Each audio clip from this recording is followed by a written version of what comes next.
Bonjour à tous, bienvenue sur ma chaîne. Je m'appelle Solim, je suis une entrepreneure agricole et passionnée du monde rural. Je construis des communautés rurales autour des cultures à forte valeur ajoutée afin de permettre à ces communautés d'améliorer considérablement leur niveau de vie. Je suis de retour sur le terrain, je suis un peu fatiguée, mais c'est obligatoire. Il faut que je vienne parce que les activités champêtres sont en cours. Aujourd'hui, sur cette ferme, nous avons débuté le grainage du soja. La campagne d'achat de soja a été lancée la dernière semaine du mois d'octobre et c'est officiel. On peut maintenant acheter le soja, collecter le soja sur l'étendue du territoire. Il faut savoir que le secteur du soja est réglementé au Togo. N'importe qui ne peut pas se lever et commencer par faire la collecte de soja. Il faut avoir des autorisations au préalable. L'interprofession s'est réunie et a fixé le prix d'achat du soja. Cette année, le prix d'achat plancher du soja est fixé à 250 francs le kilo bord champ. L'année dernière, c'était à 200 francs. Et normalement, ce prix de 250 devait pouvoir réjouir. Mais comme vous le savez, il y a eu un retard de pluie, ce qui a vraiment découragé les producteurs. Et cette année, les producteurs n'ont pas produit comme ils le faisaient les années précédentes. La campagne d'achat a été lancée à un moment où le soja même n'était pas sec. Donc on est à pratiquement 3 semaines du lancement, mais les achats n'ont pas vraiment commencé sur le terrain. Je pense que à partir de cette semaine, on va commencer par acheter peu à peu. Moi-même, je collecte le soja, mais jusqu'ici, je n'ai pas encore acheté 1 kg de soja chez les producteurs. Et c'est général, les autres collègues aussi n'ont pas encore commencé. Alors, pour ceux qui ne savent pas comment se déroule une récolte et égrenage du soja, je vais vous montrer en image comment cela se fait. Allez. Tout d'abord, voilà notre soja qui est arrivé à maturité. Quand vous voyez les feuilles qui sont jaunes, cela montre que les gousses sont déjà formées, mais ce n'est pas encore sec. Il faut attendre que ça soit sec. Les feuilles deviennent jaunes et commencent par tomber petit à petit, jusqu'à ce qu'il ne reste que les gousses. Vous voyez, ici par exemple, les feuilles sont totalement tombées et le soja peut sécher. Lorsque ça arrive à ce niveau, lorsque ça reste sous le soleil pendant une semaine, c'est déjà bon pour être récolté. Donc ici, par exemple, à partir de 2 ou 3 jours, on va commencer par faire cette récolte. Et lorsqu'on fait la récolte, on coupe les tiges et les mettre en tas, comme vous pouvez le voir un peu au fond, le mettre en tas. Ici, on ne fait pas de grenier, on les met en tas. Vous voyez, donc ça c'est un grand tas, c'est là où on est en train de faire le grainage. Et il faut faire le grainage aussi aussitôt. Sinon, si on les mettant en tas ainsi et il pleut dessus, le soja va commencer par noircir. Et cela détériore la qualité du produit final. L'égrenage est totalement mécanisé. Ici, on a une machine fabriquée totalement sur le plan local. Les fabricants sont même anotiens et s'il y a un problème, ils peuvent rapidement se déplacer pour faire la réparation.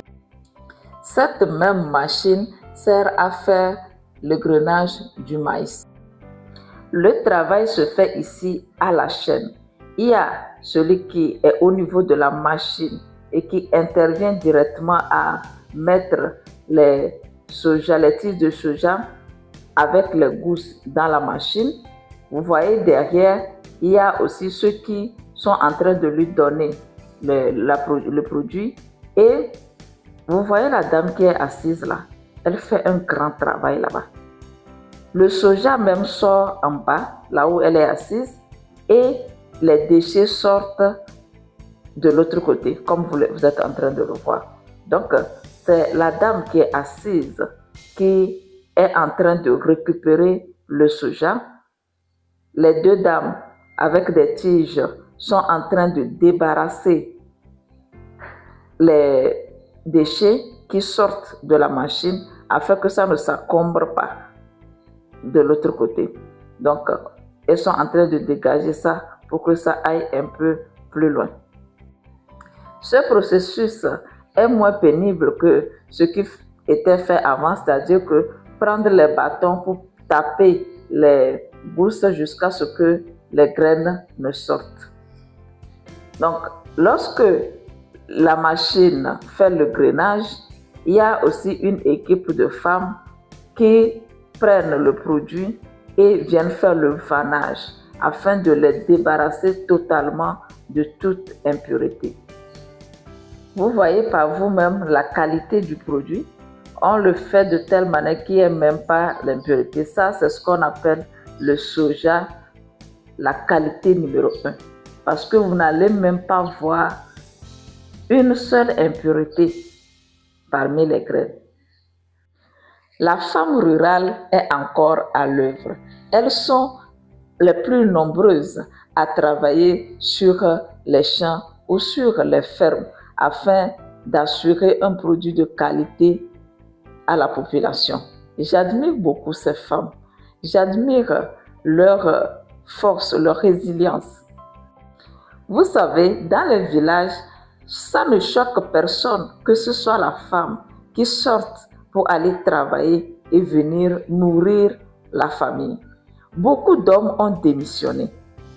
La plupart ont plusieurs femmes et beaucoup d'enfants. Et cela revient à chaque femme de faire son possible pour prendre soin de ses enfants. L'homme viendra contribuer quand il en a. Mais s'il n'en a pas, ce n'est pas un problème. Donc, quand il y a des activités sur les fermes, vous allez voir beaucoup plus de femmes qui se mobilisent pour venir travailler. Et moi, ma grande satisfaction, c'est la soirée, lorsque il arrive qu'on paye. Donc, lorsqu'on paye et qu'on remet l'argent de ces femmes, tu vas voir comment elles sont contentes, elles sont heureuses. C'est l'une des plus grandes motivations qui me pousse à continuer par travailler en zone rurale parce que cela me donne tellement de satisfaction et malgré les difficultés, je continue à m'engager auprès de ces populations. On conditionne dans un premier temps dans des grands sacs avant que les acheteurs ne viennent avec leurs sacs. Voyez vous-même la qualité du soja ou bien l'or jaune. Ça, c'est notre or jaune ici au Togo. Quand la qualité est au top comme ça, les acheteurs se bousculent pour pouvoir acheter le produit. Grâce au soja, le Togo est devenu un grand pays exportateur de produits biologiques vers l'Union européenne. Il est le premier pays exportateur de soja vers l'Union européenne.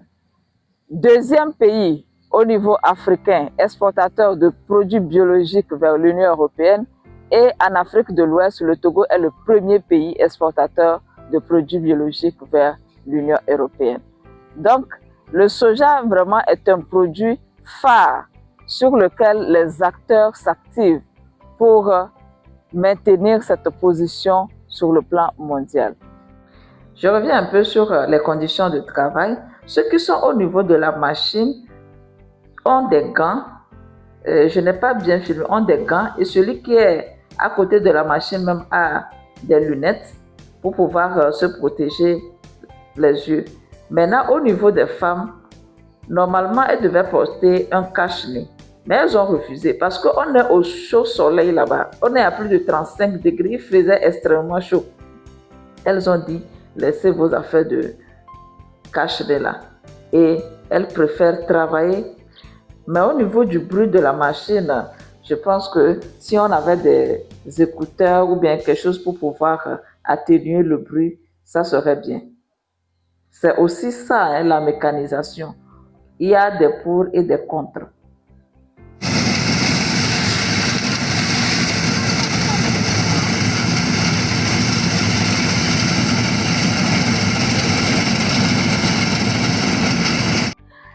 Merci d'avoir suivi la vidéo, merci de votre fidélité. Je vous donne rendez-vous dans quelques jours pour une nouvelle vidéo. D'ici là, prenez bien soin de vous et portez-vous bien. Au revoir.